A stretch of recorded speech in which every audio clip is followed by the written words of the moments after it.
Hello student, class 11th का vector lesson चल रहा है जिसमें कि 4 लेक्चर तक हमने आपको वेक्टर एडिशन बताया।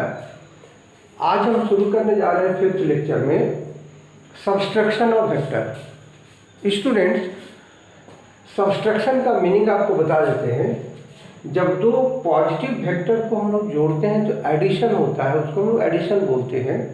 लेकिन जब एक पॉजिटिव और एक नेगेटिव वेक्टर को जोड़ते हैं तो सब्सट्रैक्शन ऑफ वेक्टर कहलाता है।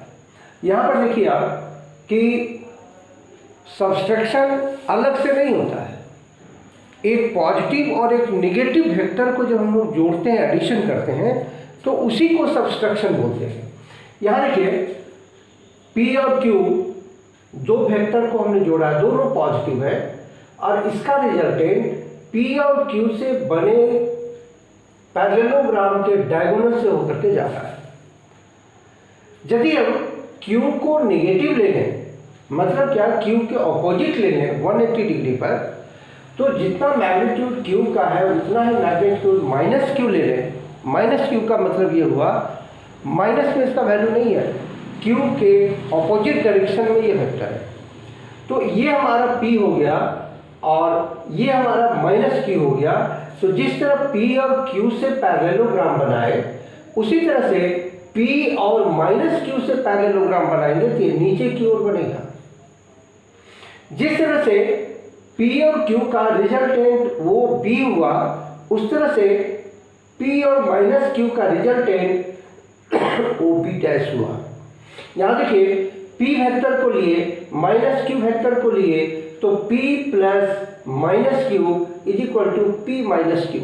चूंकि यहाँ साइन बीच में नेगेटिव माइनस आ जाता है, इसलिए हम लोग इसको सब्सट्रैक्शन ऑफ वेक्टर कहते हैं। लेकिन वेक्टर की नज़र से यदि देखा जाए तो P positive vector, Q positive vector, दोनों वेक्टर है। यहाँ पर P positive vector, Q negative vector, ये भी वेक्टर है। डायरेक्शन की वजह से ये निगेटिव लिया गया। तो जिस तरह से P प्लस Q का रिजल्टेंट वो भी हम लोग निकालते हैं पैरेललोग्राम के थ्योरी से, उसी तरह से P और माइनस Q का रिजल्टेंट हम लोग पैरेललोग्राम थ्योरी से ही निकालेंगे। अंतर क्या होगा, यहाँ पर P और Q के बीच का एंगल थीटा है, लेकिन यहाँ पर P और माइनस Q के बीच का एंगल 180 माइनस थीटा है। तो किसी भी पैरेललोग्राम पर डायगोनल निकालने का जो तरीका था, यानी कि रिजल्टेंट मैग्नीट्यूड निकालने का जो तरीका था, वो P square plus Q square plus 2PQ cos theta था। तो थीटा के जगह पे हम लोग 180 माइनस थीटा लिखेंगे और cos 180 minus theta minus cos theta हो जाता है, जिसके कारण ये रिजल्टेंट सब्सट्रैक्शन ऑफ वेक्टर का resultant P square plus Q square minus 2PQ cos theta हो गया अंडर रूट। अब आपको समझ में आ गया होगा कि एडिशन ऑफ वेक्टर और सब्सट्रैक्शन ऑफ वेक्टर में कुछ भी डिफरेंस नहीं है। यदि डिफरेंस कुछ है तो वो एंगल का है। P प्लस Q में थीटा एंगल होगा, तो P माइनस Q में 180 माइनस थीटा होगा। तो 180 माइनस थीटा के हिसाब से यदि देखा जाए तो ये माइनस में आंसर आया। तो ये तो जाहिर है कि जब दो वेक्टर पॉजिटिव वेक्टर को जोड़ेंगे तो रिजल्टेंट ज़्यादा ही होगा और घटाएंगे तो कम ही होगा।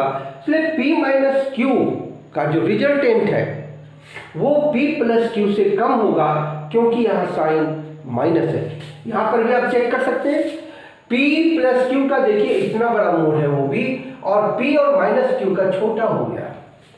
सो रिजल्टेंट का फर्क पड़ता है। हम लोग इस फॉर्मूले को आगे बढ़ा करके देखिए, P प्लस Q वाला फॉर्मूला यूज किए हैं, तो जहां पर थीटा लिए थे वहां 180 माइनस थीटा लिए, तो R is equal to mod of P minus Q। मतलब क्या, वेक्टर डिफरेंस का रिजल्टेंट का मैग्नीट्यूड कितना होगा, P square plus Q square minus 2PQ cos theta. अब देखिए ये हमारा रिजल्टेंट फॉर्मूला निकल गया। अब इससे रिलेटेड हम थोड़ा सा कुछ क्वेश्चन करवा रहे हैं, उसको आप देखिए ध्यान से। ये and B are unit vectors acting at an angle theta. A और B यूनिट वेक्टर है, नाम दिए हैं स्मॉल ए स्मॉल बी, लेकिन उसका मैग्नीट्यूड 1 है और दोनों के बीच का एंगल ये थीटा है। यदि ऐसा है तो a प्लस बी का मोड और a माइनस बी का मोड कितना होगा? तो डेफिनेटली आपको देखिए यहां पर क्वेश्चन लिखा हुआ है, find mod of a plus B and a minus B. Students आपको करना कुछ नहीं है, यहां पर a का मोड 1 है, b का मोड 1 है क्योंकि यूनिट वेक्टर है। बाकी आप इसी फॉर्मूले को लेकर के चलिए, addition of vector, subtraction of vector का। यदि हम एडिशन ऑफ वेक्टर का फॉर्मूला लेकर चलते हैं तो r equal to P plus Q ऐसे करके निकलेगा, और निगेटिव वाला माइनस वाला लेकर चलेंगे p minus Q under root, ये वाला फॉर्मूला चलेगा। इसमें आप p q के जगह a और b लिखिए, और चूंकि मैग्नीट्यूड से कैलकुलेशन करते हैं इसलिए a और b के जगह 1 रख करके कैलकुलेशन करिए। ये मैं आपके ऊपर छोड़ दे रहा हूँ, आप इस पर ट्राई लीजिए और हमें कमेंट बॉक्स में लिखिए। आंसर आपका लिखा हुआ है, a का आंसर a प्लस b का आंसर होगा 2 cos थीटा बाय 2 और b का आंसर होगा 2 sin थीटा बाय 2। इस क्वेश्चन को आप जरूर बनाएंगे, हमको इंटीमेट करेंगे। यदि बन गया है तो हमें बताने की आवश्यकता नहीं है, यदि नहीं बना तो एक बार आप हमसे कांटेक्ट जरूर करें। स्टूडेंट्स आगे हम लोग टॉपिक एक और देख ले रहे हैं, रिलेटिव वेलोसिटी। ये रिलेटिव वेलोसिटी का मतलब आपको हम समझा देते हैं। दुनिया में हर वेलोसिटी रिलेटिव होता है, किसी एक बॉडी का वेलोसिटी दूसरे के रिस्पेक्ट में ही निकालते हैं, चाहे वो दूसरा बॉडी रेस्ट में क्यों ना हो। लेकिन यदि कोई बॉडी रेस्ट में होता ही है और एक बॉडी चल रहा है तो हम लोग उसको रिलेटिव वेलोसिटी नहीं बोलते हैं, क्योंकि जिसके रिस्पेक्ट में हम वेलोसिटी निकाल रहे हैं वो रेस्ट में है। लेकिन ऐसा मान के चलिए कि यदि दो बॉडी, दो मूविंग बॉडी, दो बसेस, दो कार, दो साइकिल, दो बाइक, यदि एक ही डायरेक्शन में चलना शुरू किया अलग अलग स्पीड से, तो जिसका स्पीड ज़्यादा है वो आगे रहेगा, जिसका स्पीड कम है वो पीछे रहेगा। तो हम लोग यहाँ पर रिलेटिव वेलोसिटी निकालते हैं।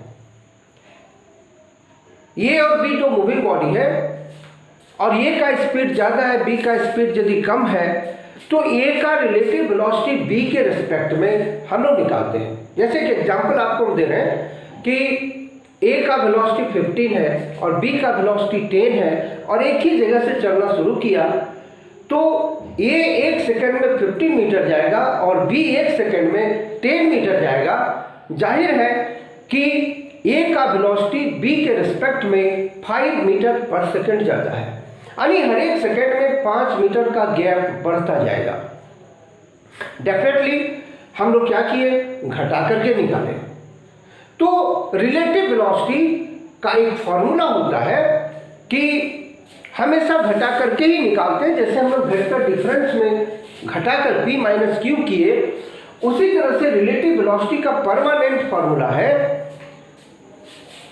va minus vb। देखिए यहां पर a and b velocity of a body with respect to velocity of another body is known as relative velocity। जिसका फॉर्मूला होता है उसको फॉर्मूला देखिए पहले हम बताते हैं, फिर A and B are two bodies, moving body है, moving with velocity VA and VB at any angle. अभी जो एग्जांपल हमने दिया था वो सेम डायरेक्शन में दिया था, लेकिन जब कोई गारंटी नहीं है कि दो बॉडी किस डायरेक्शन में मूव कर रहा है, किसी भी डायरेक्शन में मूव करे, रिलेटिव वेलोसिटी का फॉर्मूला वेक्टर में VA माइनस VB ही लिखेंगे। Then relative velocity of A with respect to B that is VAB। आप रखिए, यदि VAB लिखते हैं इसका मतलब हुआ relative velocity of A with respect to B, और BA लिखते हैं तो relative velocity of B with respect to A होगा। इसमें बहुत बड़ा कंफ्यूजन नहीं है, जिसके रिस्पेक्ट में निकाल रहे हैं वो बाद में लिखा जाएगा और जिसका निकालना है वो पहले लिखा जाएगा, लेकिन फॉर्मूला माइनस में ही लिखेंगे। वेक्टर में हम लोग कैसे लिखते हैं? Relative velocity of A with respect to B, that is B A B is equal to B A minus B B. अब जब ये वेक्टर का फॉर्मूला बन गया तो हम लोग वेक्टर डिफरेंस वाला जो टॉपिक कभी पढ़े, दो वेक्टर का सब्ट्रैक्ट करते हैं, वैसे ही ये अब हम लोग वैसे ये बनेगा। अब हम लोग क्या करेंगे? Relative velocity V A minus V B का जब रिजल्टेंट निकालेंगे, रिजल्टेंट का मैग्नीट्यूड निकालेंगे, तो आपको वही फॉर्मूला यूज करना होगा जो वेक्टर डिफरेंस में हम लोग किए। यहां पर देखिए ए और बी दो मूविंग बॉडी है, ए का डायरेक्शन इधर है,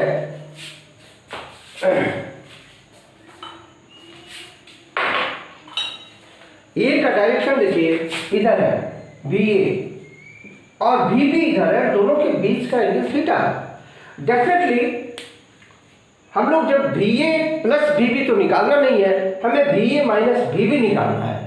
तो भी ए माइनस भी बी के लिए जैसे हम लोग वेक्टर डिफरेंस पे उलट करके ले लिए, उसी तरह से उल्टे डायरेक्शन में हम लोग ले लिए माइनस भी बी। अब भी ए माइनस भी बी का जो रिजल्टेंट होगा वही रिलेटिव वेलोसिटी कहलाएगा। अब देखिए हम वही फॉर्मूला यूज किए हैं, magnitude of V A B यानी relative velocity of A with respect to B is equal to, same formula है देखिए, केवल यहाँ पर पी क्यू के रूप में लिखा है, यहाँ वेलोसिटी के रूप में लिखा है V A square plus V B square minus 2 V A into V B into cos theta. Definitely ये माइनस साइन क्यों आया? क्योंकि ये वी ए और माइनस वी बी के बीच का एंगल 180 डिग्री माइनस थीटा है, तो 180 माइनस थीटा कॉस थीटा हो जाएगा। अब ये फॉर्मूला पर देखिए आप दो केस निकाल सकते हैं, जो तीन केस निकाल सकते हैं जो जनरली हम लोग यूज करते हैं। ये रिलेटिव वेलोसिटी का फॉर्मूला हो गया, आपको समझ में आ गया होगा कि एक बॉडी का वेलोसिटी दूसरे बॉडी के रिस्पेक्ट में जब निकालते हैं तो वो रिलेटिव वेलोसिटी कहलाता है, जिसका परमानेंटली वेक्टर फॉर्मूला है V A B is equal to V A minus V B.